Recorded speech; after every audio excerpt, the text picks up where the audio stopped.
നമസ്കാരം കൂട്ടുകാരെ. കൂട്ടുകാർ കഥ കേൾക്കാൻ റെഡിയാണോ? കൂട്ടുകാർ ഭക്ഷണം കഴിച്ചോ? വയറു നിറയെ ഭക്ഷണം കഴിച്ചോ? മിടുക്കർ. എന്നാൽ ഒരു കാര്യം ചോദിക്കട്ടെ, കൂട്ടുകാർ വൈകുന്നേരം ചായ കുടിക്കാറില്ലേ? ചായ കുടിക്കാൻ നേരത്ത് കൂട്ടുകാർക്ക് കഴിക്കാൻ ഏറ്റവും ഇഷ്ടമുള്ള പലഹാരം ഏതാണ്? കൂട്ടുകാർ കൊഴുക്കട്ട എന്ന പലഹാരം കേട്ടിട്ടുണ്ടോ? ഒരു ബോൾ പോലെയുള്ള പലഹാരം. അതിനുള്ളിൽ നല്ല തേങ്ങയും ശർക്കരയും ഏലക്കയുമൊക്കെ ഉണ്ടാകും. എന്തു രുചിയാണെന്നോ! ഇന്ന് ലാല ഒരു കൊഴുക്കട്ടയുടെ കഥയാണ് കൂട്ടുകാർക്ക് പറഞ്ഞു തരാൻ പോകുന്നത്. ഈ കഥ നടക്കുന്നതേ മിഥിലാപുരി എന്ന ഗ്രാമത്തിലാണ്. കൂട്ടുകാരൊന്ന് പറഞ്ഞേ, ഏത് ഗ്രാമത്തിലാ ഈ കഥ നടക്കുന്നത്? മിഥിലാപുരി. നിറയെ മലകളാൽ ചുറ്റപ്പെട്ട ആ കൊച്ചു ഗ്രാമത്തിലാണ് നമ്മുടെ അപ്പൂപ്പനും അമ്മൂമ്മയും താമസിച്ചിരുന്നത്. കൂട്ടുകാർ കണ്ണടച്ചു നോക്കിക്കേ, നമ്മുടെ അപ്പൂപ്പനെയും അമ്മൂമ്മയെയും കാണാൻ പറ്റുന്നുണ്ടോ? എങ്ങനെയിരിക്കും അവരെ കാണാൻ? ലാലയ്ക്ക് പറഞ്ഞു തരുമോ? അങ്ങനെയിരിക്കെ അപ്പൂപ്പനൊരു മോഹം. എന്താണെന്നോ? കൊഴുക്കട്ട തിന്നണം. അപ്പൂപ്പൻ വേഗം അമ്മൂമ്മയെ അടുത്തു വിളിച്ചു. എന്നിട്ട് പറഞ്ഞു, അമ്മൂമ്മേ, എനിക്ക് കൊഴുക്കട്ട തിന്നാൻ കൊതി വരുന്നു. അരിപ്പൊടി വല്ലതും ഇരിപ്പുണ്ടേൽ നീ കൊഴുക്കട്ട ഉണ്ടാക്ക്. അപ്പൂപ്പന്റെ ആഗ്രഹമല്ലേ. അമ്മൂമ്മ അകത്തു പോയി അരിപ്പൊടി വെച്ചിരുന്ന പാത്രം എടുത്തു നോക്കി. അയ്യോ, ആ പാത്രത്തിന്റെ അടിയിൽ വളരെ കുറച്ച് അരിപ്പൊടി മാത്രമേ ഉണ്ടായിരുന്നുള്ളൂ. ഇനിയിപ്പോൾ എന്തു ചെയ്യും? അമ്മൂമ്മ ഒരു കോഴിത്തൂവലെടുത്ത് ആ പാത്രത്തിന്റെ അടി തുടച്ച് അരിപ്പൊടി കൊട്ടി ഒരു പാത്രത്തിലിട്ടു.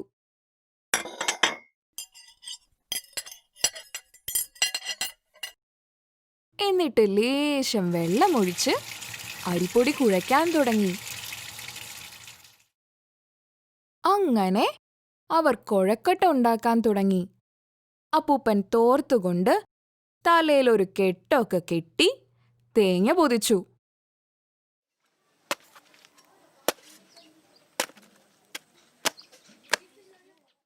എന്നിട്ടോ തേങ്ങ ചിരവാൻ തുടങ്ങി.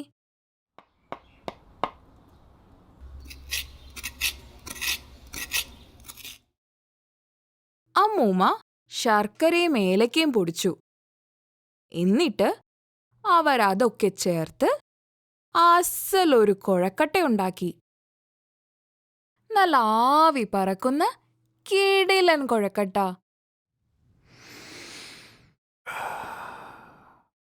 ഒരേ ഒരു കൊഴക്കട്ടയേ ഉള്ളൂ. അതെന്താ? അത്രയ്ക്കല്ലേ അരിപ്പൊടി ഉണ്ടായിരുന്നുള്ളൂ? ഉണ്ടാക്കി വെച്ച കൊഴക്കട്ട ചൂടാറാനായി അമ്മൂമ്മ ജനൽപ്പടിയിൽ വെച്ചു. കൂട്ടുകാരെ, ജനൽപ്പടിയിലിരിക്കുന്ന ഈ കൊഴക്കട്ടയുണ്ടല്ലോ, അവനാള് നിസാരനല്ല, മഹാപോക്കിരിയാണ്. അവന്റെ പോക്കിരിത്തരങ്ങൾ എന്താണെന്ന് ലാല പറഞ്ഞു തരാട്ടോ. കുറച്ചു നേരം കൊഴുക്കട്ട അമ്മൂമ്മ വെച്ച സ്ഥലത്ത് തന്നെ അനങ്ങാതെ ഇരുന്നു. പിന്നെ അവൻ അവിടെ നിന്ന് ഉരുണ്ട് താഴേക്ക് ചാടി. പിന്നെയോ തറയിലൂടെ ഉരുണ്ടുരുണ്ട് പിറകുവശത്തെ വാതിലിലൂടെ പുറത്തേക്ക് കടന്നു. എന്നിട്ടവൻ അപ്പൂപ്പന്റെയും അമ്മൂമ്മയുടെയും കണ്ണു വെട്ടിച്ച് നടവഴിയിലെത്തി. വഴിയിലൂടെ ഉരുണ്ടുരുണ്ട് അവൻ അവന്റെ യാത്ര തുടങ്ങി. ഉരുണ്ടുരുണ്ടു പോകുന്ന നമ്മുടെ വികൃതി കൊഴക്കട്ടയെ ഒരു മുയൽ കണ്ടു. അവൻ കൊഴക്കട്ടയോട് പറഞ്ഞു, കൊഴക്കട്ടെ കൊഴക്കട്ടെ, എനിക്ക് നന്നായി വിശക്കുന്നുണ്ട്. നിന്നെ ഞാൻ ഇപ്പോൾ തിന്നും. അതു കേട്ട് കൊഴക്കട്ട മുയലിനോട് എന്താണെന്നോ പറഞ്ഞത്. അയ്യോ, എന്നെ തിന്നല്ലേ, ഞാനേ നിനക്കൊരു പാട്ട് പാടിത്തരാം. പാട്ടെന്ന് കേട്ടപ്പോ മുയലിന് സന്തോഷമായി. മുയല് പറഞ്ഞു, എങ്കിൽ പാട്. തൊണ്ടയൊക്കെ ശരിയാക്കി കൊഴക്കട്ട പാടാൻ തുടങ്ങി. അരിപ്പൊടിയായിട്ടിരുന്നോരെണ്ണെ മുത്തശ്ശി കൊഴക്കട്ടയാക്കി മാറ്റി. ചൂടാറാൻ വെച്ചപ്പോൾ സൂത്രത്തിൽ ഞാൻ ഉരുണ്ടുരുണ്ടിപ്പോൾ ഇവിടെ എത്തി. തിന്നുവാനായി കൊതിച്ചു നിൽക്കും മുത്തനെ മുത്തിയും പറ്റിച്ചു ഞാൻ. നാടു ചുറ്റിക്കാണാൻ പോകുന്നെന്നെ തിന്നുവാനാരും മെനക്കെടേണ്ട. കൊഴക്കട്ടയുടെ മനോഹരമായ ഗാനം കേട്ട് മുയൽ വാ പൊളിച്ചിരിക്കുമ്പോൾ സൂത്രത്തിൽ കൊഴക്കട്ട അവിടെ നിന്നും ഉരുണ്ടുപോയി. അങ്ങനെ പോകുമ്പോൾ നമ്മുടെ കൊഴക്കട്ട ഒരു ചെന്നായയുടെ മുന്നിൽപ്പെട്ടു. കൊഴക്കട്ടയെ കണ്ട ചെന്നായയുടെ നാവിൽ വെള്ളമൂറി. അവൻ പറഞ്ഞു, കൊഴക്കട്ടെ കൊഴക്കട്ടെ, നിന്നെ ഞാൻ ഇപ്പോൾ തിന്നും.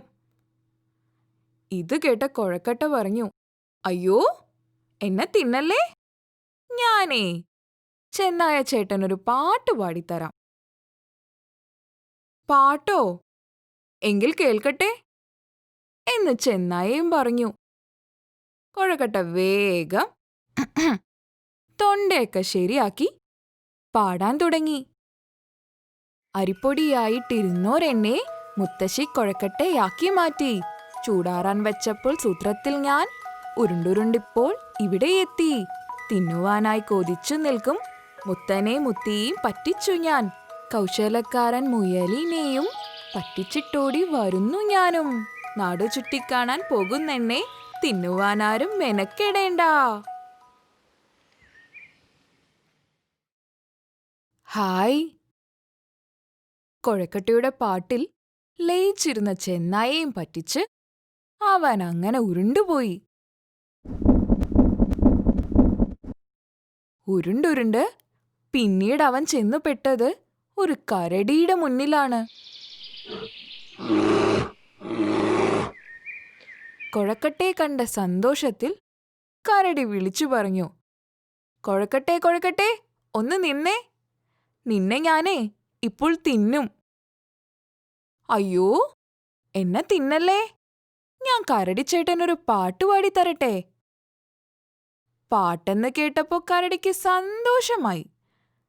അത് മനസ്സിലാക്കിയ കൊഴക്കട്ട മനോഹരമായി പാടാൻ തുടങ്ങി. എങ്ങനെയാ കൂട്ടുകാരെ കൊഴക്കട്ടയുടെ പാട്ട്? അരിപ്പൊടിയായിട്ടിരുന്നോരെണ്ണെ മുത്തശ്ശി കൊഴക്കട്ടയാക്കി മാറ്റി. ചൂടാറാൻ വെച്ചപ്പോൾ സൂത്രത്തിൽ ഞാൻ ഉരുണ്ടുരുണ്ടിപ്പോൾ ഇവിടെ എത്തി.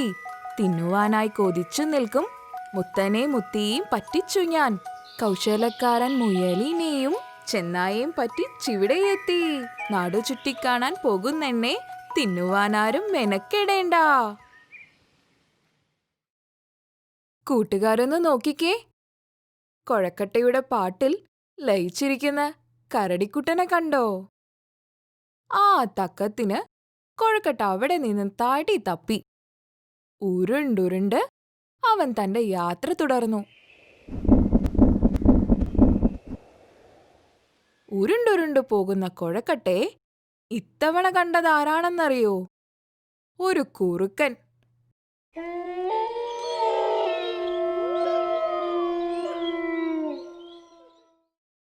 കുറുക്കൻ ചോദിച്ചു, കൊഴക്കട്ടെ കൊഴക്കട്ടെ, നീ എങ്ങോട്ടു പോകുന്നു? കുറുക്കന്റെ ചോദ്യം കൊഴക്കട്ടയ്ക്കത്ര പിടിച്ചില്ല.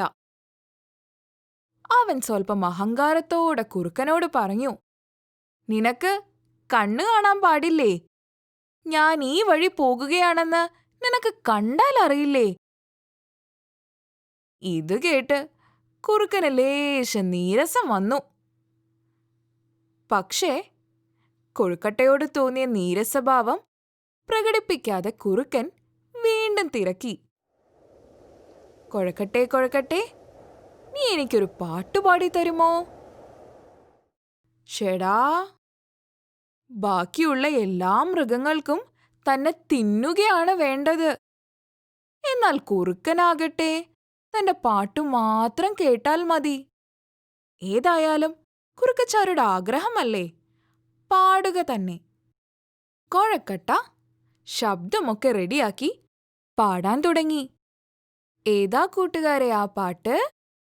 ആ, ലാലയ്ക്കും കൂട്ടുകാർക്കും കൂടെ ഒരുമിച്ച് പാടിയാലോ?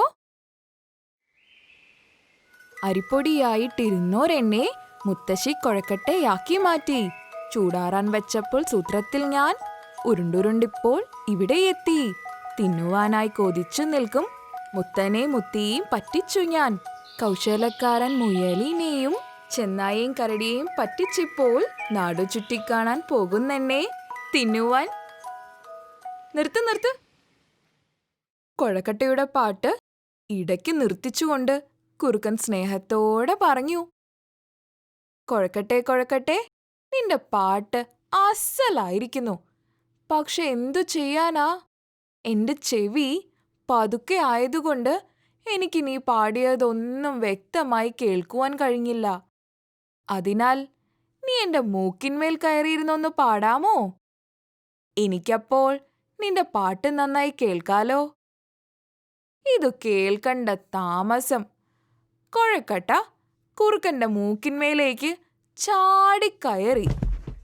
എന്നിട്ടോ ഉറക്കെ പാടി. അരിപ്പൊടിയായിട്ടിരുന്നോരെന്നെ മുത്തശ്ശി കൊഴക്കട്ടയാക്കി മാറ്റി. ചൂടാറാൻ വെച്ചപ്പോൾ സൂത്രത്തിൽ ഞാൻ ഉരുണ്ടുരുണ്ടിപ്പോൾ ഇവിടെ എത്തി. തിന്നുവാനായി കൊതിച്ചു നിൽക്കും മുത്തനെ മുത്തിയും പറ്റിച്ചു ഞാൻ. കൗശലക്കാരൻ മുയലിനെയും ചെന്നായെയും കരടിയെയും പറ്റിച്ചിപ്പോൾ നാടു ചുറ്റിക്കാണാൻ പോകുന്നെന്നെ തിന്നുവാനാരും മെനക്കെടേണ്ട. കുറുക്കൻ കൊഴക്കട്ടയുടെ പാട്ട് തലയാട്ടി രസിച്ചു. പാട്ട് കഴിഞ്ഞപ്പോൾ കുറുക്കൻ പറഞ്ഞു, ഹായ് ഹായ്, എന്ത് സുന്ദരമായ പാട്ട്! ഇത്രയും കാലത്തിനിടയ്ക്ക് ഇത്ര നല്ലൊരു പാട്ട് ഞാൻ കേട്ടിട്ടില്ല. എന്റെ പൊന്നേ, എന്റെ നാവിലിരുന്ന് ഒന്നും കൂടെ പാടാമോ? ഒരു പ്രാവശ്യം കൂടെ ഞാൻ എന്റെ പാട്ട് കേട്ട് രസിക്കട്ടെ.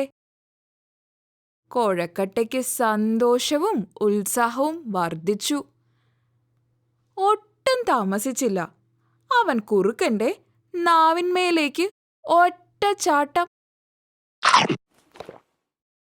കുറുക്കൻ വായടച്ച് കൊഴക്കട്ടയെ വിഴുങ്ങി. പാടാൻ തുടങ്ങുന്നതിനു മുൻപ് തന്നെ കൊഴക്കട്ട കുറുക്കന്റെ വയറ്റിനകത്തായി. എല്ലാവരെയും പറ്റിച്ച് നാടു കാണാൻ ഉരുണ്ടുരുണ്ട് കൊഴക്കട്ട പാടി പാടി അങ്ങനെ പരലോകവും കണ്ടു. ഈ കഥ എങ്ങനെയുണ്ട്? കൂട്ടുകാർക്ക് ഇഷ്ടമായോ? എങ്കിലേ നമുക്ക് കരടിയെ പറ്റിച്ചോടി വന്ന് ആ കൊഴക്കട്ടയും കരടിയെയും വരച്ചാലോ? മറക്കാതെ ലാലയ്ക്ക് അയച്ചു തരണേ. ഇന്നു പാടിയ പാട്ടില്ലേ, കൊഴക്കട്ടയുടെ പാട്ട്, ആ പാട്ട് കൂട്ടുകാർ പാട്ടുപാടി വീഡിയോ ആക്കി ലാലയ്ക്ക് അയച്ചു തരുമോ? ലാലയുടെ കൂട്ടുകാർക്ക് ഉറക്കം വരുന്നുണ്ടോ? കണ്ണടച്ചോളൂട്ടോ. Good night. Bye bye. Sweet dreams.